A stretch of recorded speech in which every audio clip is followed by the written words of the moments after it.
相愛7周年慶祝會上，我的男友當眾向他資助的貧困生求婚，我平靜地提出分手，林雨卻滿臉無奈，拉我到一旁解釋，星瑤家要她回家時嫁給一個沒本事的鄉下男人，你讓我怎麼忍心看她因為嫁人被迫留在大山裡頭？況且你也知道，為了帶她走出來工作，這些年我對外宣稱的女朋友一直是她，現在談戀愛到結婚也很正常。她看我臉色不佳，又哄着說，好了，安然，我們都秘密戀愛7年了，再秘密結婚幾年也沒關係啦。她不知道我說的分手是認真的，轉頭我便答應媽媽去和富家公子相親結婚，碰巧我們在同一天結婚。她意外撞見我，擔憂我來搶親，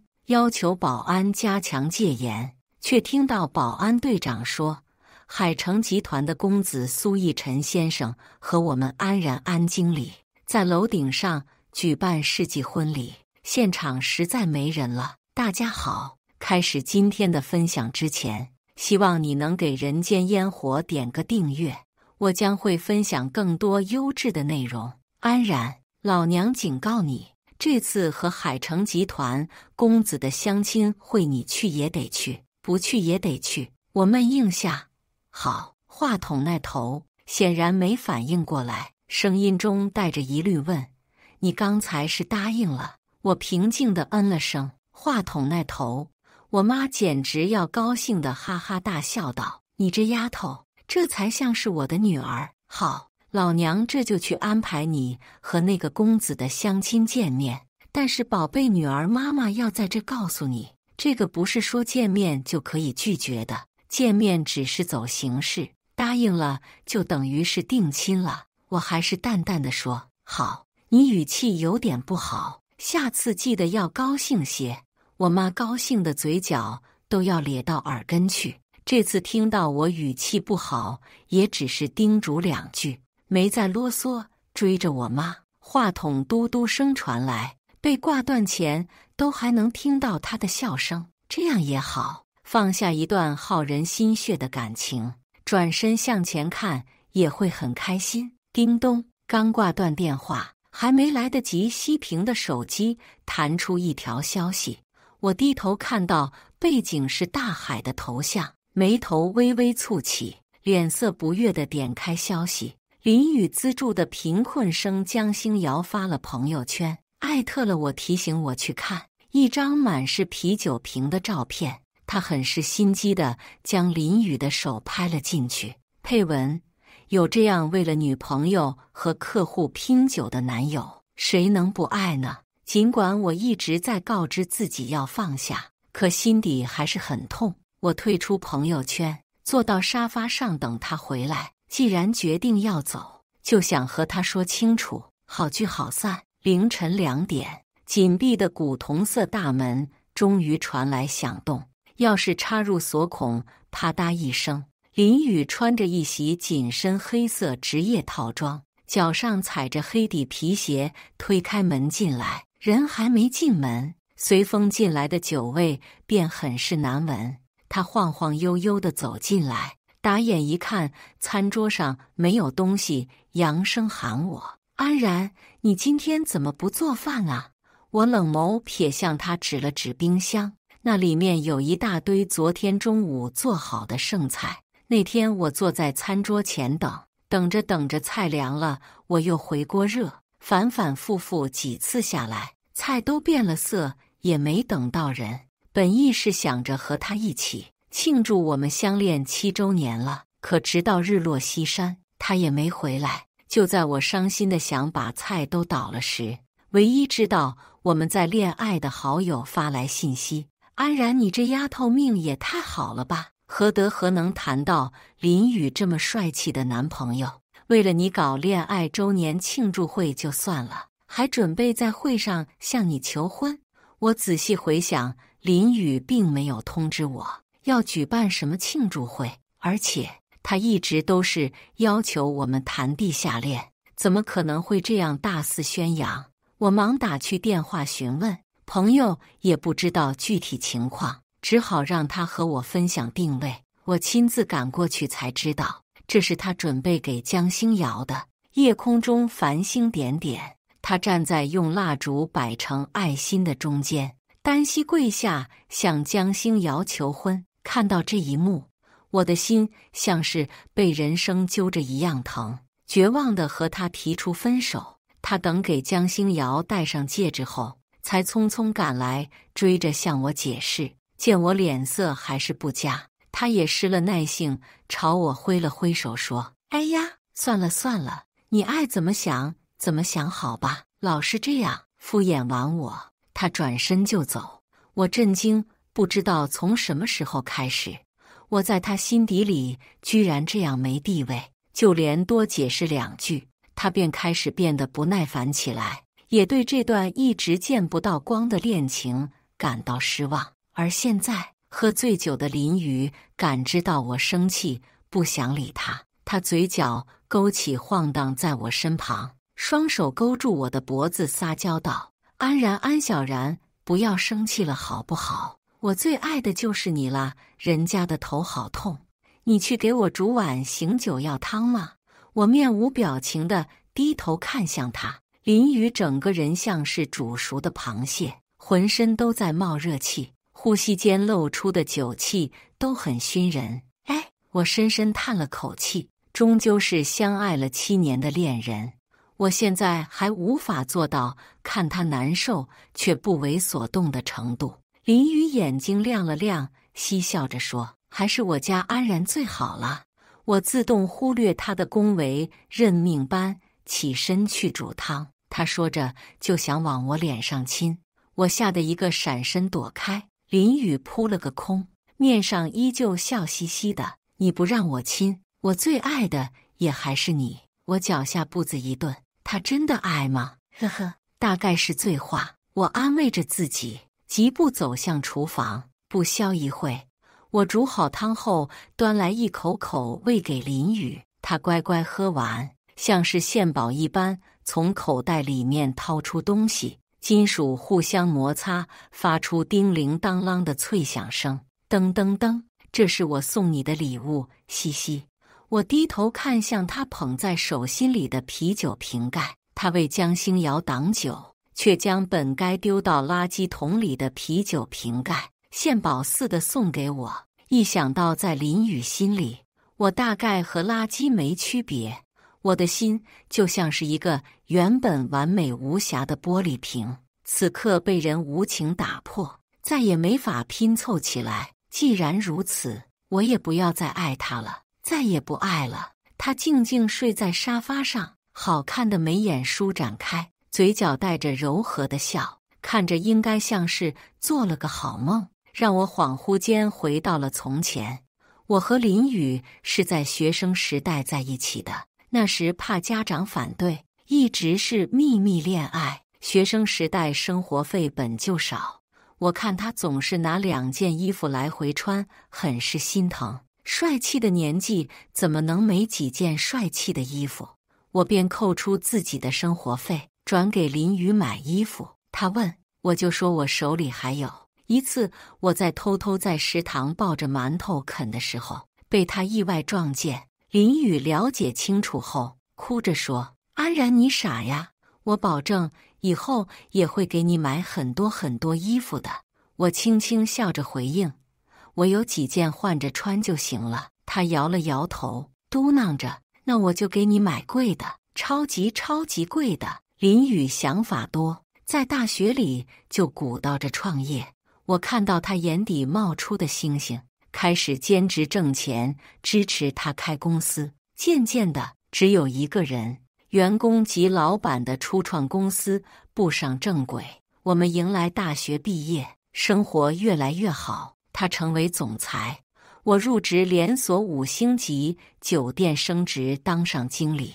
到了適婚年紀，林雨為了方便出去談生意，還不想公開。我雖遺憾，但還是想要他能有更好的發展，見過更廣闊的天地，就也不催他。這樣接着過了1年，那天林雨和我說，他資助了一個大山裡的貧困生，起初我並沒有放在心中，因為他平常就很心善，經常幫助小動物。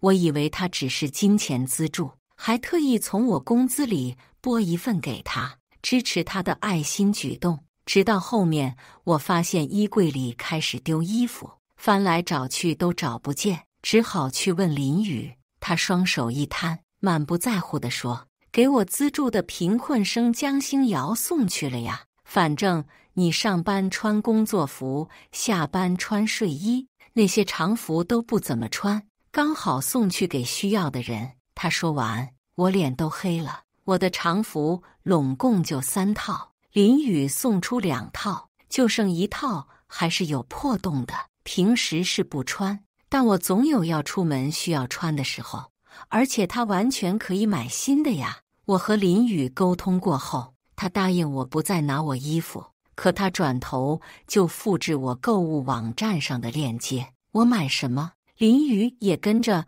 買什麼給江星瑤，連內衣都是同款的。我心裡膈應，找他理論。林宇聞言，一臉鄙夷的樣子，直直盯着我。安然，你怎麼變成這種人了呀？星瑤他從大山裡出來，什麼都不懂。我不過買點衣服給他而已，你就不要小題大做了好不好？那個說將來給我買很貴很貴衣服的男孩，他變了，變得就算是我坐在他身邊，卻也感受不到他對我的愛。漸漸的，從一開始說為了幫助江星瑤好就業，對外宣稱他們在曖昧期，要我忍一忍；到後面要幫助江星瑤在公司站穩腳跟，對外宣稱他們已經確認男女朋友關係，還要我忍。每一次忍都是在剜我的心頭肉，令我無比心痛。直到7週年那件事發生，我料定他們中間有問題，但我不知道具體已經發展到了哪一步了。不過現在我已經決定要離開，這些全都不重要了。叮咚，我的手機彈出消息，是江星瑤發來的。抱歉吶，宇哥的褲子弄髒了，我順手就給他洗了。你現在有空來拿一下嗎？我頓感五雷轟頂，他們這是已經……我憤怒的雙眼幾乎要噴火出來，不斷握緊的雙手在指縫裡流出絲絲血痕，疼痛感拉回我的理智。這個也許是江星瑤為了騙我編造的謠言呢。我不能就這麼誤會了林宇，他應該不會在我們相戀期間還和別的女人睡在一起。是了，是不是真的？一看不就知道了。為了確保是真的假的，我俯身緩緩看了眼林宇的褲子，果然不是出門的那條。我的精神崩塌，甚至都不敢想他們這是第幾次。強忍着悲傷和憤怒，給他蓋上被子。我在床尾枯坐一夜到天光。清晨的第一隻鳥飛落在窗外的枝頭上，林宇的眼皮動了動，伸手捂着頭坐起身子。安然，你今天怎麼起這麼早啊？他見我不吭聲，雙手並用地爬到我身旁，臉緩緩湊上來，嘟起嘴唇，想給我一個早安吻。要是以前，我會積極回應，並且加深這個吻，可現在我只覺得有點惡心。我伸手擋住，眼底流露出厭惡的神色，忙撇開頭說：“我先去做早餐。”林宇有些迷茫，眼神猛猛地看着我，推門出去。半個小時後，他腳步匆匆地跑下樓。我熟練地翻動鍋裡的煎蛋，聽到聲響後轉身喊住他：“林宇，你等等，我還有事要。”安然，星瑤說公司有急事要找我，早餐就不用做我的了。他打斷我的話，半秒都不曾停留，飛奔一般迅速跑出門。我喃喃自語道：“本來就只做了我一個人的。”用完早餐，媽媽發來信息說已經約好了明天見面，寶貝女兒時間定好在明天下午2點，在芳草路19號咖啡廳，你要記得準時去。我回了個好字，心裡估算着要和林宇說清楚分手的事，沒時間再等下去了。點開和他的對話框，一頓敲敲打打給他發去信息，今晚有事和你說，麻煩你回家一趟，不想耽誤時間，我就先聯繫好搬家公司，等到和林宇說清楚後，好立馬搬家走人。沒想到搬家公司都到了，林宇還沒回我的消息，也沒有要回家的跡象，我甚至都不確定林宇到底有沒有看到我給他發去的消息。最後我實在忍不住，給林宇打去電話，您所撥打的電話已關機。話筒裡傳出冰冷的機械音，我抬手掛斷電話。搬家公司的工作人員恰好在這時走上前問我：“安女士，是現在開始收拾嗎？”我蹙眉緊緊盯着屏幕，沒回答。下一瞬，消息彈出來，是江星瑤的艾特提醒我去看。我伸出手指輕輕點進去，配文：今天是勞累且幸福的一天，陪老公來拍婚紗照了。我點開視頻，裡面開始播放畫面，穿着婚紗的江星瑤伸出手掌對着鏡頭說：“老公看這裡。”林宇滿臉笑意地衝鏡頭眨巴眼：“安女士，安女士，請問是現在開始收拾嗎？”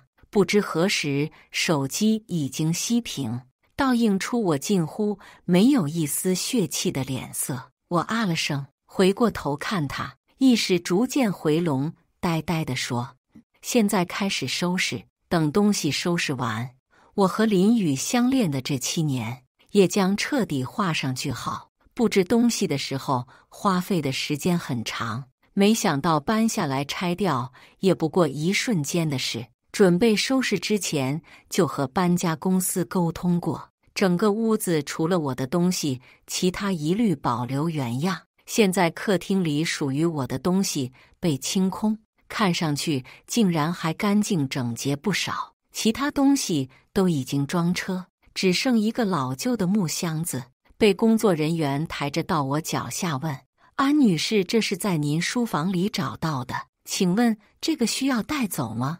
我的目光掃向那個木箱子，豬肝紅的經典配色，已經發鏽的荷葉扣，像是被遺忘在歲月長河裡的一段陳舊記憶。不怪工作人員提來問，這箱子太老太破，看起和這房子一點都不搭。我眼神示意他們將箱子放下，緩步上前，吱呀一聲打開，裡面全是林宇愛我的證明。相戀第1年，他送我的一封情書，他說他最愛我。第2年，他送我親手畫的肖像畫，他說他想把我的樣子刻進他的腦海裡。第5年，送我的現在這棟房子的房本，他說等將來我們要在這結婚生子，直到老去。第6年，也就是去年，他送我限量版高跟鞋上的裝飾扣，說這個好看，特意找人要來的。實際上我知道，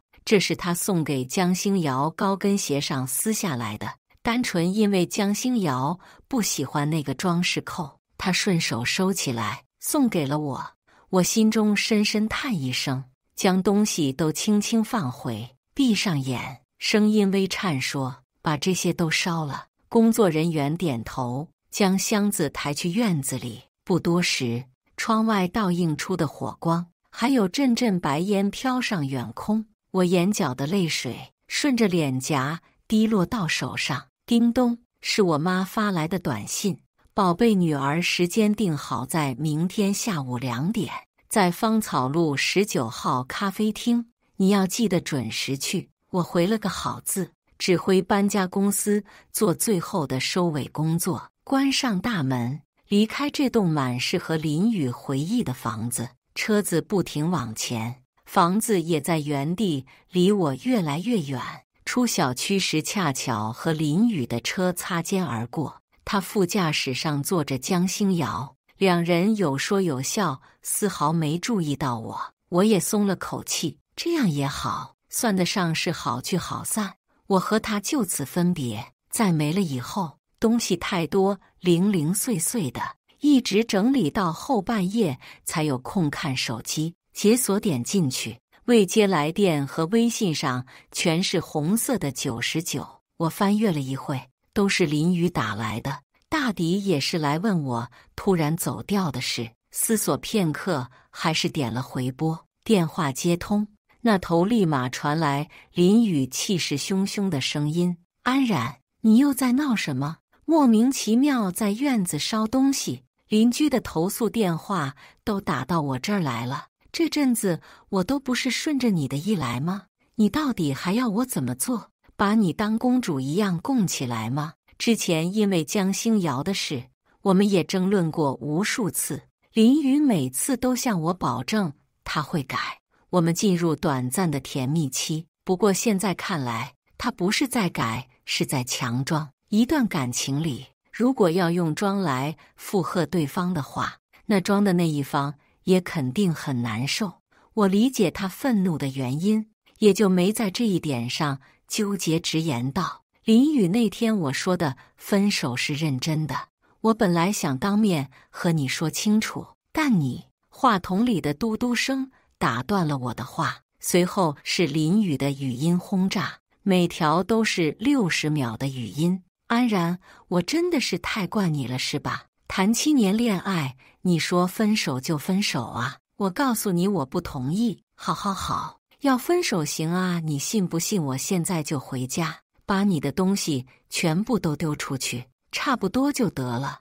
我給你1個月的時間，好好冷靜冷靜。這段時間我也不回家住了。我自嘲地笑了笑，他到現在還沒發現我已經搬走了。那天回去了，要不就是不在意我，根本沒注意到；要不就是他進小區了，但沒回家。無論是哪個結果，都像把刀插進我心裡，痛得只能呼吸，說不出話來。我強忍下淚水，伸手將林宇的全平台聯繫方式刪除拉黑。操作完這些，我依着枕頭沉沉睡去。我安慰着自己，睡醒後將會是嶄新的一天。芳草路咖啡廳裡，第一次見到蘇逸晨的我，詫異地微微張嘴。從老一輩開始，我們兩家的貧富差距就很大，能搭上關係全靠爺爺那輩是老戰友，一來二去慢慢熟絡起來的。等到我和蘇逸晨這輩，其實完全沒了聯繫。現在乍然看到他穿着白色襯衫，下半身搭配深藍色西裝褲，很安靜地坐在咖啡店玻璃窗前，一舉一動都能定格成一幅畫。不是我想象當中傲嬌小王子，反倒是溫潤如玉的不像話，更是令我驚愕。待等我坐下後，蘇逸晨緩緩開口問：“家裡長輩算好了日子，下月15號辦婚禮，你看怎麼樣？”他的聲音都很柔，柔到讓人不忍拒絕。我輕聲應：“好。”他微微一笑，後面拍婚紗照、選禮服的進度都很快。轉眼到了婚禮當天，勞斯萊斯車隊穩穩地停靠在酒店門前。我一襲白色婚紗，別上新娘字樣的胸花，邁步走下車。林宇穿着筆挺西裝，站在2樓上，瞧見這一幕，急忙喊江星瑤去找酒店保安隊長。他為了舉辦這場婚禮，刻意冷暴力晾着安然，就是擔心他知道後會鬧事。現在也不知道是哪裡洩露出風聲，被他知曉了。這下估計是想來搶親的。林宇焦急地不停來回踱步，心裡暗暗悔恨。早知道他就不應該貪圖安然之前送他的酒店抵扣券。等見到保安隊長後，他像是抓到了救命稻草。隊長，我的婚宴上有人要搶親，你可要多抽調點安保力量，派到我這個廳加強戒嚴啊。保安隊長不好意思地笑了笑，緩緩解釋道：“海城集團的公子蘇逸晨先生和我們安然安經理正在樓頂上舉辦世紀婚禮，現場實在沒人了。”婚禮現場，保安匆匆找到我：“經理，外面有人自稱是你的男朋友，在外場鬧着不走。”我順着保安手指的方向看去，正好看到林宇試圖強闖進來，四目相對，他大聲喊着：“奈何舞台聲音太大，我聽不清他在說什麼，但看口型，應該是在喊我的名字。經理，要把他趕出去嗎？我點了點頭，冷聲道：趕出去吧，既然要已經結束了，就得結束得乾乾淨淨。保安走回去，指揮其他人拖走林雨。我轉身走上舞台，燈光暗了下來，我緩緩走到舞台中央。主持人拿着話筒問：新娘，你是否願意嫁給蘇奕晨先生為妻？尊重他，愛護他，不論貧窮與富貴，不論健康或疾病，不論順境或逆境，你都願意照顧他，直到永遠。你願意嗎？我願意。我平靜堅定的聲音傳遍整個現場，也傳到林雨耳朵裡。外場突然有人大喊：有人暈倒了！酒店出了應急方案，急忙將林雨送去了醫院。這件事我也是後來才知道。蘇家別墅晚宴散場後，蘇家為了不打擾到我們這對新婚夫妻，將主屋的僕人全部打發走了。他穿着純黑色的睡衣，有些緊張地問：你習慣睡左邊還是右邊？我看出他緊張和不安，暖心道：我睡沙發就行。他雙手緊緊捏着衣角，磕磕巴巴地說：我們不。我秒懂他的意思，輕笑一聲解釋道：我只是覺得我們還不夠了解彼此，等熟了之後再了解的。我了解你。他急急說着，耳垂逐漸變紅，怕我不信，暗自鼓足勇氣走上前和我說：我在大學裡就認識你了，那時你很好。蘇奕晨頂着我的目光，說話的聲調越來越小。我笑了笑，主動牽起他的手。丈夫要求妻子行使義務，這並不是什麼過分的事。我剛剛只是擔心你會覺得尷尬，但你沒有的話。之前和蘇奕晨為數不多的相處中，我能感受到小伙子是羞澀靦腆的，很少會表達出自己的想法。剛才提出去睡沙發，也是怕他不想又不敢提。但他既然需要，那我就要滿足。畢竟他是我的新婚丈夫，我嫁了他，此後我愛的也只會是他。第二天清晨，我先蘇醒過來，洗漱完叫醒蘇奕晨，一起下樓吃早餐。蘇爸爸早早等在樓下，見到蘇奕晨後，打趣地問了句：奕晨昨晚睡得好嗎？蘇奕晨抓着我的手，低頭不好意思地點點頭。落座後，蘇爸笑呵呵地問我：小安打算什麼時候入職蘇氏？下個月，爸爸。他點了點頭，露出滿意的笑。公司還有事，蘇爸先出門。我和蘇奕晨正準備出去時，保姆神色匆匆地進來說：小姐，外面有個叫林雨的男人說要見先生。蘇奕晨抬眸看向我，眼神在問我要不要去見他。我搖了搖頭，拍了拍他的手：不相干的人沒必要見。我本以為繞開林雨走就行了，沒想到他不僅在我上下班的時候堵我，還去蘇氏騷擾蘇奕晨。我趕去的時候，林雨正一動不動地守在蘇氏大廈門口。見到我來，他興奮地撲過來，我側身躲開，眼神凌厲地警告他：我希望你不要再來打擾我老公。林雨嘴角耷拉下來，重複呢喃道：你說他是你的老公？你的老公？我平靜地嗯了聲。他雙眼通紅，指着我質問，像是留守家中的丈夫指責在外風流的妻子一般。他是你老公，那我算什麼？見我眉頭緊緊蹙起，他又慌亂，語氣低了下來，懇求道：我們不要鬧了，重新回到以前好不好？我無奈地搖頭，冷冷說：我們已經回不去了。林雨，他臉上的淚水一顆顆流下，無助地問我：為什麼呀？你現在就和蘇奕晨離婚，我明天就和你舉辦婚禮去領證好不好？他的言論震驚到我，張了張口，剛想勸他，就在這時，身後傳來一道聲音：哎，這不是林總、安總嗎？那人是做布料生意的黃總，和林宇還有我都有生意上的往來，剛好林宇是側面對着他。這位黃總又是個高度近視，沒看清林宇臉上失控的神情。他臉上帶着笑，上前恭喜林宇。我可在江總的朋友圈看到林總你和他的結婚照了，還真是般配，可喜可賀呀。林宇撇過頭去，淡淡回道：謝謝。黃總又向我打趣道：安總，有一點我要說說你，對外宣稱有個秘密男友瞞着我們死死的，現在這一結婚還不是暴露出來了。不過蘇氏的公子和你站在一塊，看起來就是郎才女貌，天生一對。他越說，林宇臉色越黑，我急忙打發黃總走，免得他火上澆油。等人走了後，我冷聲問他：現在你明白了嗎？林宇還是一臉不知所云的模樣。我扶着額頭，眼中滿是無奈地解釋道：林宇，你身邊的所有人都知道和你談戀愛的是江星瑤，和你結婚的也是江星瑤。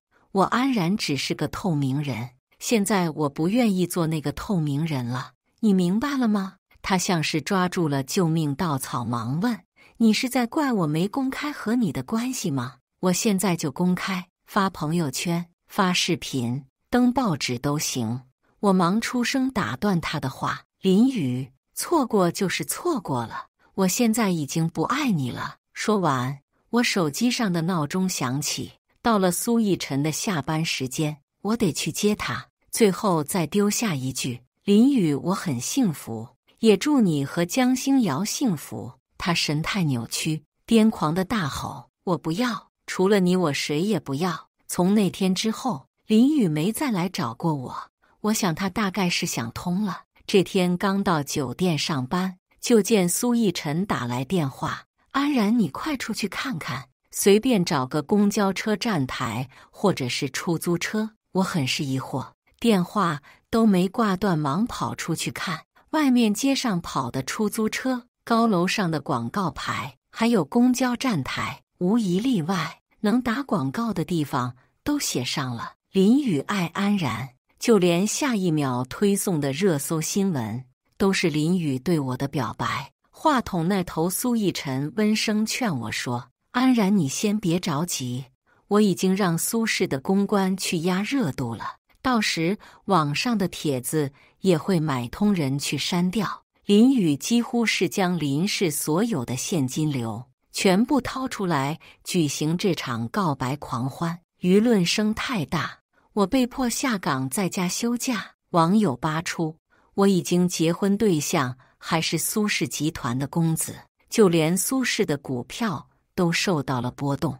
林宇見我沒反應，開始上真人秀，開直播講述我們的過去，末尾總要加上一句希望我能回頭和他在一起。我躺在家裡看書，蘇逸晨急急推開門，拿着手機舉到我面前：安然，你快看，他又開始直播了。我放下書，緩緩掀開眼皮，看向屏幕。直播畫面裡，他穿着一襲黑色西裝，宛若一朵憂鬱黑玫瑰，對着鏡頭聲淚俱下地闡述：我和安然相戀了整整7年，從校園到出社會，他突然和別人結婚，我不怪他，只求他能回頭重新和我在一起。底下雖也有網友在譴責我，說我是渣女，但更多的是在刷屏質疑林宇。他說了半天都沒說重點，女方為什麼會突然和別人結婚？我感覺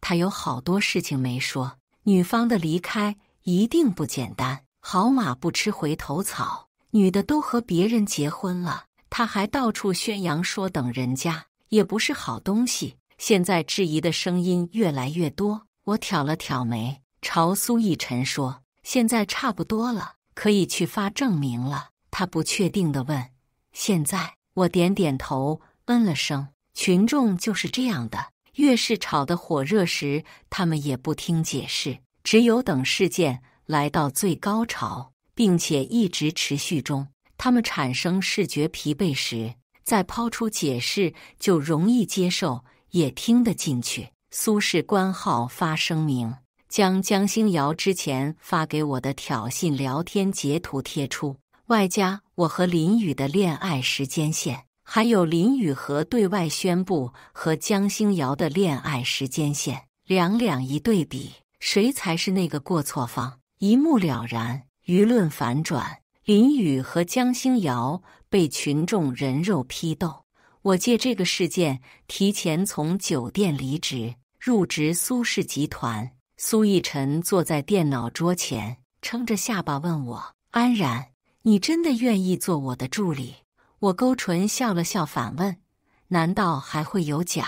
他眼角紅紅的，朝我伸手：“委屈你了。”我寵溺地笑着，快步走過去抱着他，輕輕說着：“無論別人怎麼想，但在我心裡，蘇氏的主人只有一個，那就是你。”從蘇爸想讓我入職蘇氏開始，集團內部就有不少風言風語說蘇奕晨管理不行，蘇爸最後肯定會讓兒媳繼承公司。出了林宇的事後，我不僅沒被蘇爸趕出蘇家，還提前就公司上班了，流言更是越來越多。只有我做蘇奕晨的助理，才能明確我的立場。至於委屈，還真沒覺得。做助理還能一直守着自家老公，這很幸福。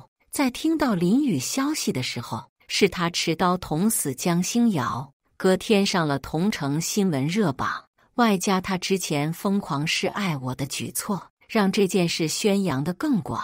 他因為殺人被判無期徒刑，委託律師找到我，說想再見我一面。蘇奕晨抬眸看着我，眼睛亮晶晶地說：“去吧，老婆，去看看吧。”我想了想，還是點頭答應去。厚重的玻璃將我們隔開。林宇見到我後，痛哭流涕，哽咽着解釋道：“安然，我真的只是看江星瑤可憐。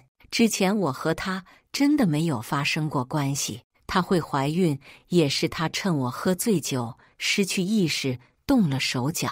我是真的不知道，還以為是你。安然，你信我，我真的一直愛的是你。”我淡淡嗯了聲，他張了張口，又閉上，任眼眶裡的眼淚肆意流淌。我清了清嗓子，認真說：“林宇，我這次來就是想說，我們已經結束了，我也不愛你了，你也不要再愛我了，好好向前生活吧。”林宇搖頭，固執大喊：“我不！你怎麼能不愛我？你不可以不愛我。我們相戀了7年啊，你怎麼能說不愛就不愛了？”我搖了搖頭，無奈地站起身，申請探監結束。身後傳來林宇崩潰大哭的聲音：“對不起，安然，安然，是我對不住你。”我的腳步停頓片刻後，又繼續往外走。他沒有對不住我，我能和一段不正確的感情揮手告別，遇到蘇奕晨，這是我的幸運。林宇最對不住的是他自己。以上就是今天分享的故事，大家有什麼想說的、想吐槽的，歡迎在下方評論交流。也更希望能給人間煙火點個訂閱，我將會分享更多優質的故事內容。